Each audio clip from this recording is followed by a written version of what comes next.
Republic ಕನ್ನಡದ ಬಹುದೊಡ್ಡ reality check. ಹುಬ್ಬಳ್ಳಿಯಲ್ಲಿ ಸಾಲು ಕೃತ್ಯಕ್ಕೆ ಬ್ರೇಕ್ ಯಾವಾಗ? ಹುಬ್ಬಳ್ಳಿಯಲ್ಲಿ ದುಷ್ಕೃತ್ಯ ಆಗ್ತಾ ಇದ್ರು ಕೂಡ ಖಾಕಿ ಡೋಂಟ್ ಕೇರ್, ನಿದ್ದೆ ಮಾಡ್ತಾ ಇದ್ದಾರೆ ಪೊಲೀಸರು. ರಿಯಾಲಿಟಿ ಚೆಕ್ ಮೂಲಕ ಪೊಲೀಸರ ಕಾರ್ಯವೈಖರಿಯನ್ನ ರಿಪಬ್ಲಿಕ್ ಕನ್ನಡ ಬಯಲು ಮಾಡಿದೆ. ಹುಬ್ಬಳ್ಳಿನಲ್ಲಿ ಮಧ್ಯರಾತ್ರಿ ಪೊಲೀಸ್ ಬೀಟ್ ಇಲ್ಲವೇ ಇಲ್ಲ, ಕಂಡೇ ಬರಲಿಲ್ಲ. ಇಡೀ ರಿಯಾಲಿಟಿ ಚೆಕ್ ನಲ್ಲಿ ಪೊಲೀಸರ ಕಣ್ತೆರೆಸೋದಕ್ಕೆ ರಿಪಬ್ಲಿಕ್ ಕನ್ನಡ ರಿಯಾಲಿಟಿ ಚೆಕ್ ಮಾಡಿದೆ. ಅಂಜಲಿ ಹತ್ಯೆ ಆಯ್ತು, ನೇಹಾ ಹತ್ಯೆ ಆಯ್ತು, ಇಷ್ಟೆಲ್ಲ ಕ್ರಿಮಿನಲ್ ಆಕ್ಟಿವಿಟೀಸ್ ನಂತರ ಕೂಡ ಇನ್ನೂ ಕೂಡ ಹುಬ್ಬಳ್ಳಿ ಧಾರವಾಡ ಪೊಲೀಸರು ಎಚ್ಚೆತ್ತುಕೊಂಡಿಲ್ಲ. ನಾವೀಗ ತಮಗೆ ಕೆಲವೊಂದಿಷ್ಟು ಪ್ರದೇಶಗಳಲ್ಲಿ ತೋರಿಸ್ತಾ ಬಂದ್ವಿ, ಯಾವ ರೀತಿ ಪೊಲೀಸ್ ಇಲಾಖೆ ಮುಂಜಾಗ್ರತಾ ಕ್ರಮವನ್ನು ವಹಿಸ್ತಾ ಇದೆ ಅಂತಕ್ಕಂಥದ್ರ ಬಗ್ಗೆ. ಸದ್ಯ ನಾವೀಗ ಶಹರ ಪೊಲೀಸ್ ಠಾಣೆ ಎದುರುಗಡೆ ಕೂಡ ಇದ್ದೀವಿ. ಮಧ್ಯರಾತ್ರಿ ಆದರೂ ಕೂಡ ಒಂದು ಕಡೆ ಬೇರೆ ಬೇರೆ ಗಲ್ಲಿಗಳಲ್ಲಿ ಅಲ್ಲದೆ ಪೊಲೀಸ್ ಠಾಣೆಯ ಎದುರುಗಡೆ ಕೂಡ ಯಾವೊಬ್ಬ ಪೊಲೀಸ್ ಸಿಬ್ಬಂದಿಗಳು ನಮಗೆ ಕಾಣ್ತಾ ಇಲ್ಲ. ಇದನ್ನೆಲ್ಲ ಗಮನಿಸ್ತಾ ಇದ್ದರೆ ಒಂದು ಕಡೆ ಪೊಲೀಸ್ ಇಲಾಖೆಯ ದಿವ್ಯ ನಿರ್ಲಕ್ಷ್ಯ ಸಂಪೂರ್ಣವಾಗಿ ನಮಗೆ ಗೋಚರವಾಗುತ್ತೆ ಅಂತಲೇ ಹೇಳ್ಬೋದು. ಒಂದು ಕಡೆ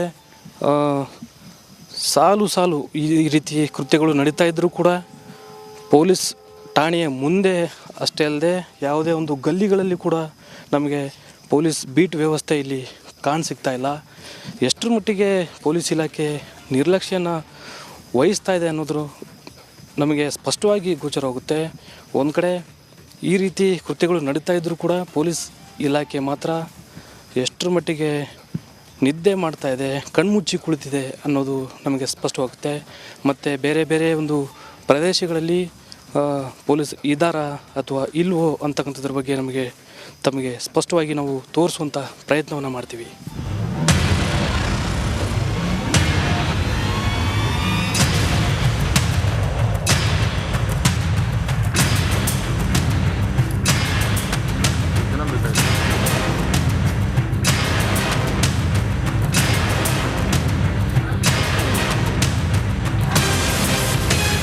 ಇದು ಇಲ್ಲಿನ ವಸ್ತುಸ್ಥಿತಿ ಅಂತಲೇ ಹೇಳ್ಬೋದು.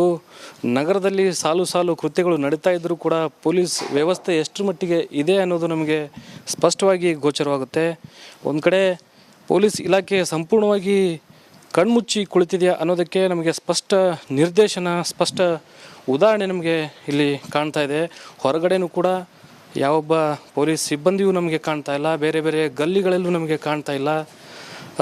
ಏನು ಸಂಪೂರ್ಣವಾಗಿ ರಸ್ತೆಗಳು ಬಿಕೋ ಅಂತ ಇದೆ. ಆದರೆ ಕೃತ್ಯವನ್ನು ಎಸಗುವಂಥ ದುಷ್ಕರ್ಮಿಗಳು ಬಂದರೆ ಯಾರೂ ಕೂಡ ಇಲ್ಲಿ ಗಮನ ವಹಿಸ್ತಾ ಇಲ್ಲ ಅನ್ನೋದು ನಮಗೆ ಸ್ಪಷ್ಟವಾಗಿ ಗೋಚರವಾಗುತ್ತೆ. ಪೊಲೀಸ್ ಠಾಣೆ ಮುಂದೆನೇ ಈ ರೀತಿ ಪರಿಸ್ಥಿತಿ ಆದರೆ ಇನ್ನು ಬೇರೆ ಬೇರೆ ಪ್ರದೇಶಗಳಲ್ಲಿ ಯಾವ ರೀತಿ ಇದೆ ಅನ್ನೋದು ತಮಗೆ ಈಗಾಗಲೇ ಗೊತ್ತಾಗಿದೆ ಅನ್ಕೋತೀನಿ. ಮುಂದೆ ಯಾವ ರೀತಿ ಪೊಲೀಸ್ ಸಿಬ್ಬಂದಿಗಳು ಇದ್ದಾರೆ, ಗಸ್ತಿನಲ್ಲಿ ತಿರುಗ್ತಾ ಇದ್ದಾರೆ, ಒಂದು ಅಲರ್ಟ್ ಆಗಿದ್ದಾರೆ ಅಂತಕ್ಕಂಥದ್ರ ಬಗ್ಗೆ ತಮಗೆ ಮತ್ತೊಂದು ಏರಿಯಾದಲ್ಲಿ ತೋರಿಸುವಂಥ ಪ್ರಯತ್ನವನ್ನು ನಾನು ಈಗ ಮಾಡ್ತೀನಿ.